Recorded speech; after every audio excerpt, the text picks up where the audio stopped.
Hello student, मैं हूं आपका फिजिक्स गुरु श्रीराम यादव। फिजिक्स की ऑनलाइन क्लासेस में आपके अपने यूट्यूब चैनल फिजिक्स गुरु SR यादव पर आपका हार्दिक स्वागत करता हूं। तो स्टूडेंट, आज की क्लास में अपन क्या टॉपिक पढ़ने वाले हैं वो टॉपिक आपको नजर आ रहा होगा। आज की क्लास का टॉपिक इस लेसन का अपना अंतिम टॉपिक होगा। स्टूडेंट, इसके साथ आपका ये लेसन पूरा होने वाला है। तो यहाँ पर अंतिम टॉपिक के रूप में अपन आज डिस्कस करने वाले हैं वो दो डेफिनेशंस है, दो छोटे छोटे टॉपिक्स है अपने पास। वो है यहाँ पर विद्युत ऊर्जा एवं विद्युत शक्ति। Electric energy and electric power क्या होती है, इसका अध्ययन अपन आज की क्लास में करने वाले हैं। तो चलो शुरू करते हैं आज की क्लास, जिसमें सबसे पहले अपन डिस्कस करते हैं यहाँ पर इलेक्ट्रिकल एनर्जी क्या होती है, विद्युत ऊर्जा क्या है। सबसे पहले यहाँ पर डिस्कस करने वाले हैं अपन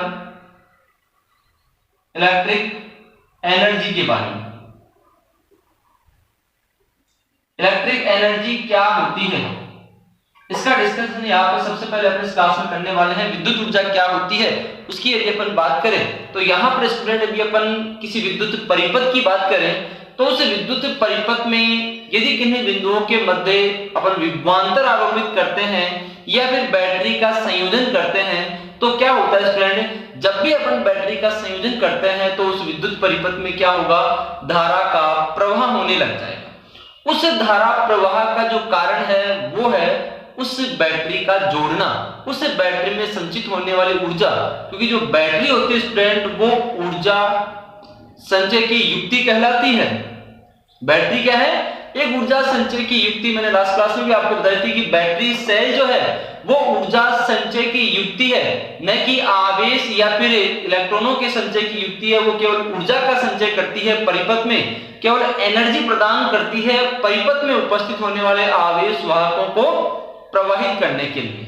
तो यहां पर अपन किसी विद्युत परिपथ को जब संयोजित करते हैं तो किसी समय में विद्युत वाहक बल का कोई स्रोत, जिसे अपन बैटरी कह रहे हैं, विद्युत वाहक बल के स्रोत द्वारा परिपथ में धारा प्रवाह के लिए किया गया जो कार्य है अथवा परिपथ को प्रदान की गई जो ऊर्जा है उसे अपन क्या कह रहे हैं स्टूडेंट, उसे अपन विद्युत ऊर्जा कहते हैं। क्योंकि जो विद्युत ऊर्जा है वो बैटरी में संचित ऊर्जा है और बैटरी के द्वारा परिपथ को प्रदान की गई है उस एनर्जी को अपन विद्युत ऊर्जा कह रहे हैं। तो सबसे पहले मैं यहाँ पर इसकी डेफिनेशन लिखना चाहूंगा। तो इसकी डेफिनेशन क्या होगी स्टूडेंट, इलेक्ट्रिक एनर्जी, इसकी डेफिनेशन देखो यहाँ पर स्टूडेंट क्या है, किसी समय में, डेफिनेशन देखो, किसी समय में विद्युत वाहक बल के स्रोत द्वारा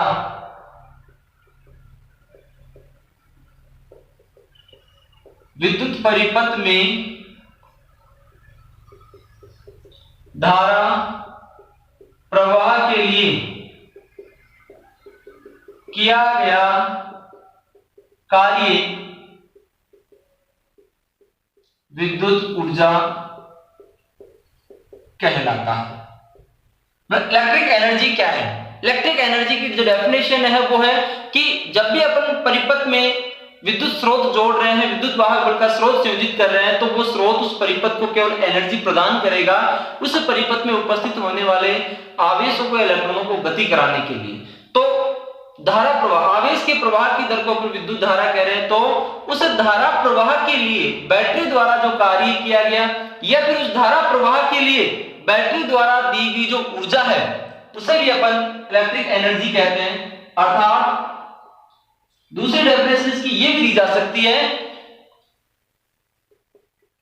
क्या, परिपथ में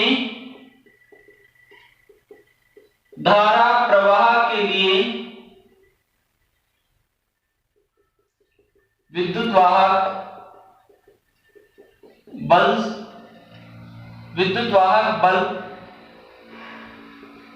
स्रोत द्वारा परिपथ को दी गई ऊर्जा को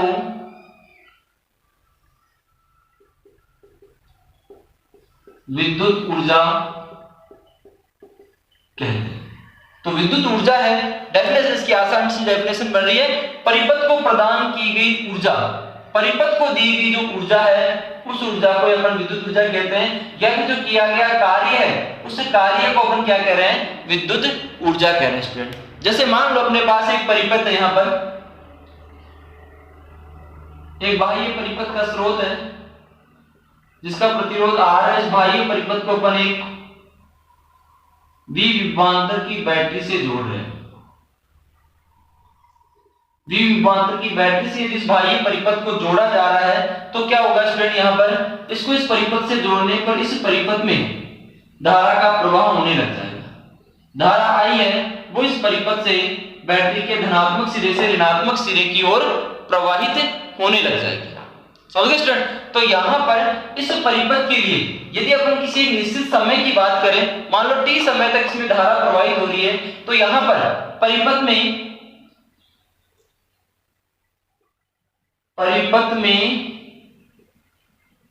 प्रवाहित आवेश वो क्या होगा, Q बराबर I t समय तक यदि इसमें धारा प्रवाहित की जा रही है तो उस धारा प्रवाह में प्रवाहित होने वाले जो आवेश की मात्रा है वो आवेश की मात्रा Q बराबर I t के रूप में अपने को यहां पर प्राप्त हो रही है।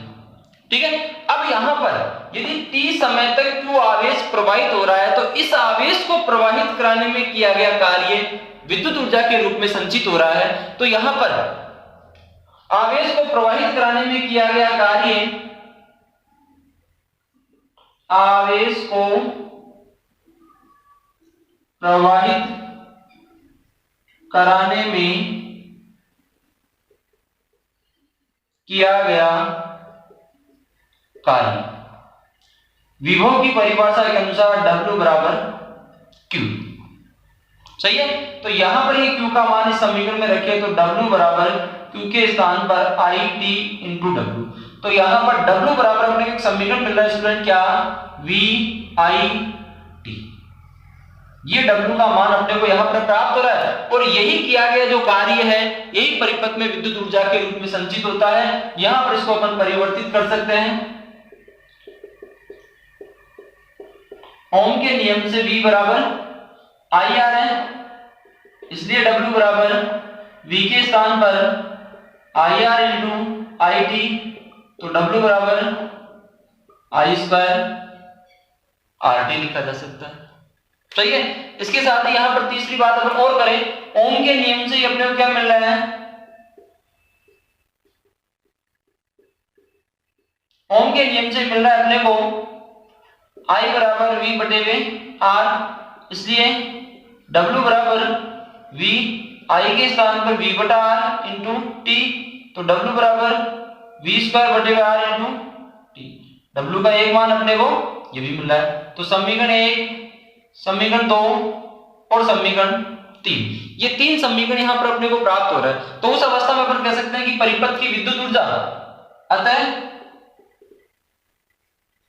W बराबर VIT बराबर I स्क्वायर RT बराबर V स्क्वायर बटे में R इंटू T।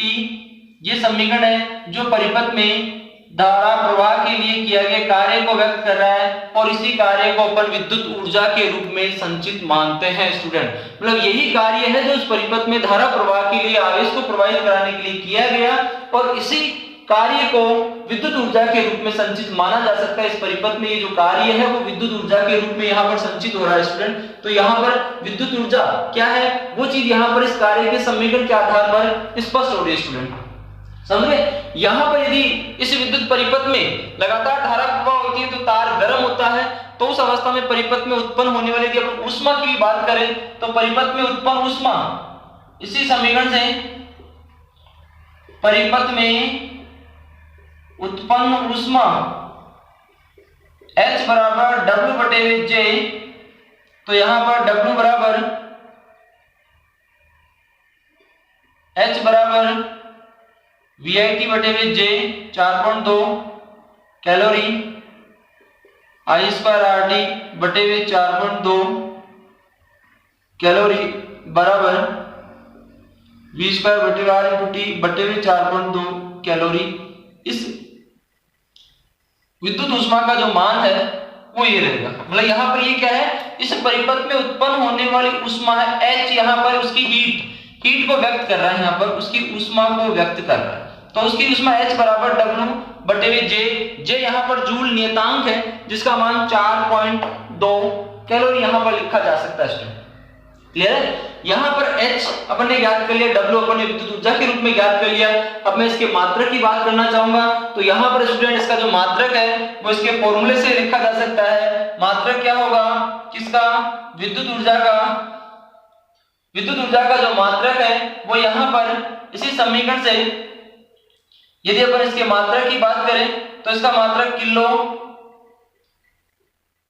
वाट घंटा kWh विद्युत ऊर्जा का मात्रक है जो परिपथ में व्यय होने वाली ऊर्जा के मान को व्यक्त करता है स्टूडेंट। और इस 1 किलोवाट घंटा का जो मान है वो क्या होगा वो भी देख लो। 1 किलोवाट घंटा बराबर 1 किलो इंटू 1 वाट इंटू 1 घंटा। तो यहां पर 1 किलो को अपन क्या लिख सकते हैं? 1000 इंटू 1 वाट इंटू 1 घंटे को 3600 सेकंड लिख सकते हैं। तो यहां पर क्या मिल गया? 3.6 गुणा 10 की पावर 6 वाट इंटू सेकंड या फिर 3.6 गुणा 10 की पावर 6 जूल यहां पर 1 किलोवाट घंटा के बराबर होगा। 1 किलोवाट जो घंटा है उस 1 किलोवाट घंटा का जो मान है वो कितना है स्टूडेंट? 3.6 गुणा 10 की पावर 6 जूल ऊर्जा 1 किलोवाट घंटा को व्यक्त करें जो यहाँ पर विद्युत ऊर्जा का मात्रक है। साधारण बोलचाल में इसे यूनिट कहा जा सकता है। क्या है ये? साधारण बोलचाल में यूनिट कहलाता है board of trade unit. BOTUB से कहा जा सकता है बोर्ड ऑफ ट्रेड यूनिट के रूप में भी इसे माना जा सकता है। किलोवाट घंटा जो विद्युत ऊर्जा का मात्रक है, ना कि यहाँ पर शक्ति का मात्रक है। किलोवाट घंटा यहाँ पर किसका मात्रक है? विद्युत ऊर्जा का मात्रक है। विद्युत परिपथों में व्यय होने वाली विद्युत ऊर्जा के मान को दर्शाने के लिए इस किलोवाट घंटा के मात्रक का उपयोग किया जाता है। तो यहाँ पर पहला टॉपिक अपन ने डिस्कस किया, वो टॉपिक क्या था? इलेक्ट्रिक एनर्जी क्या होती है। इलेक्ट्रिक एनर्जी की डेफिनेशन मात्रक अपन ने डिस्कस किया स्टूडेंट। तो जल्दी से इसका एक स्क्रीनशॉट लीजिए। बाकी अगले टॉपिक के रूप में अपन देखते हैं यहाँ पर विद्युत शक्ति क्या है। इसका स्क्रीनशॉट आसान सा छोटा सा टॉपिक है। यहाँ पर विद्युत ऊर्जा अपन ने पढ़ी है, इसकी डेफिनेशन, इसका समीकरण, इसका मात्रक अपन ने ज्ञात किया है। अगले टॉपिक के रूप में अपन बढ़ते हैं विद्युत शक्ति अपनी क्या होती है, इलेक्ट्रिकल पावर क्या होती है, उसके बारे में अपन डिस्कस करने वाले हैं। तो इसका स्क्रीनशॉट आपने ले लिया होगा। देखते हैं अगले टॉपिक के रूप में क्या है ना, किसे कहते हैं स्टूडेंट। शक्ति पहले भी अपन पढ़ चुके हैं, कार्य ऊर्जा और शक्ति के नाम से अपन ने लेसन 11वीं क्लास में भी डिस्कस किया था, 10th क्लास में भी आपने डिस्कस किया होगा एनसीईआरटी के अंदर। तो यहाँ पर विद्युत शक्ति क्या है? कार्य को करने की जो दर है, साधारण सी भाषा इसकी क्या, कार्य को करने की जो दर है उसे क्या कह रहे हैं अपन?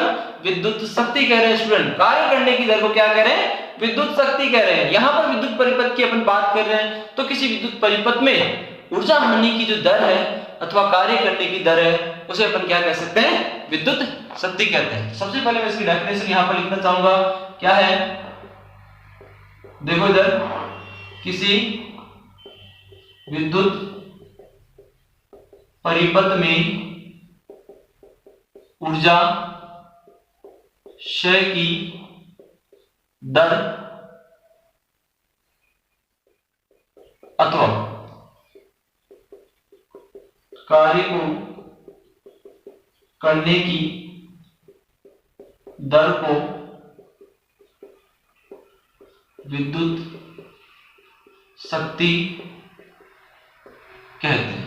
तो विद्युत शक्ति क्या है? किसी विद्युत परिपथ में ऊर्जा क्षय की दर, ऊर्जा क्षय की जो दर है, मतलब ऊर्जा क्षय की दर अथवा कार्य को करने की जो दर है उसे अपन क्या कह रहे हैं? विद्युत शक्ति कह रहे हैं स्टूडेंट। तो विद्युत शक्ति का जो फॉर्मूला है वो यहां से क्या बन रहा है?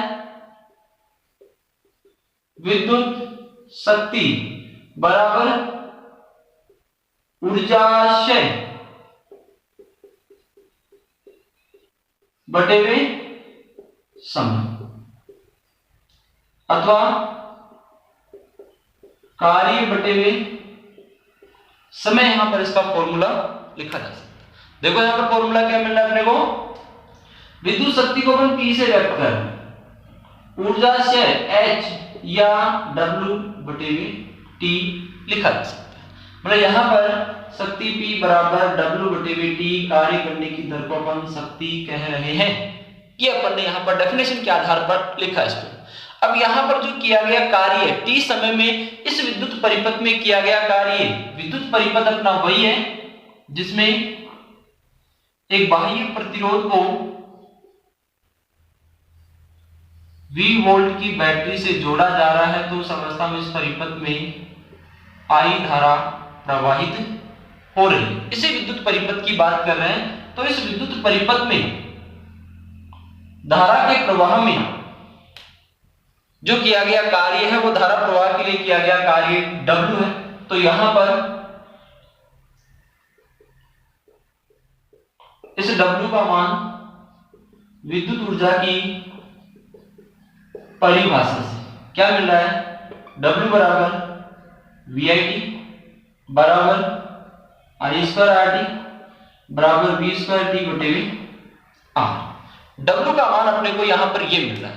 तो उस अवस्था में जो विद्युत शक्ति है तो उसका मान अपने को क्या मिल रहा है, अतः विद्युत शक्ति P बराबर VIT/VT बराबर I²RT/VT बराबर V²T/RT। ये अपने को समीकरण यहां पर प्राप्त हो रहा है। तो यहां पर स्टूडेंट देखो, ये T से ये T चला गया, ये T से ये T चला गया, ये T से ये T चला गया। क्या बच गया यहां पर, P बराबर VI बराबर I²R बराबर V²/R। तो विद्युत शक्ति जो है, विद्युत शक्ति का जो मान है वो P बराबर VI अर्थात विभवांतर और धारा का जो गुणनफल है वो क्या कहलाता है स्टूडेंट, विभवांतर और धारा का जो गुणनफल है वो विद्युत शक्ति को व्यक्त करता है। विद्युत शक्ति यहाँ पर P बराबर VI या फिर ओम के नियम से V बराबर IR पुट कर तो I²R या फिर V²/R यहाँ पर लिखा जा सकता है। तो यहाँ पर विद्युत शक्ति अपने कैलकुलेट की। अब बात करें यहाँ पर इसके मात्रक की। विद्युत शक्ति का मात्रक फॉर्मूले से देखें तो P बराबर VI, V का मात्रक वोल्ट, धारा का मात्रक एम्पीयर। तो यहां पर P का मात्रक वोल्ट एम्पियर, शक्ति का मात्रक मिल रहा है। इसके SI मात्रक की अपन बात करें तो इसका SI मात्रक क्या है स्टूडेंट, वाट, शक्ति का SI मात्रक होता है। सही है। अन्य मात्रक भी देखें तो 1 किलोवाट 10⁻³ वाट, 1 मेगावाट 10⁶ वाट और 1 HP अश्व शक्ति, 1 HP ये क्या है, अश्व शक्ति, 1 HP बराबर 746 वाट। ये भी शक्ति का मात्रक यहाँ पर दर्शाया जा सकता है। शक्ति का SI मात्रक, एक तो वोल्ट एम्पियर है ये यहाँ पर शक्ति की परिभाषा के अनुसार, यहाँ पर इसका SI मात्रक आ रहा है क्या, वोल्ट या फिर किलोवाट घंटा या फिर मेगावाट या फिर HP। अश्व शक्ति जो है वो भी शक्ति का मात्रक होता है जिसका मान होता है 746 वाट। एक अश्व शक्ति 1 HP बराबर 746 वाट यहाँ पर होता है स्टूडेंट। तो यहाँ पर आज की क्लास में अपन ने दूसरा टॉपिक डिस्कस किया स्टूडेंट, वो क्या है, electric energy, sorry electric power क्या है। तो 2 टॉपिक अपन ने डिस्कस किए, छोटे से टॉपिक है, छोटा सा वीडियो है। इलेक्ट्रिक एनर्जी और इलेक्ट्रिक पावर होती क्या है, आसान सी डेफिनेशन और इसके फॉर्मूले, इसके मात्रक अपन ने डिस्कस किए हैं।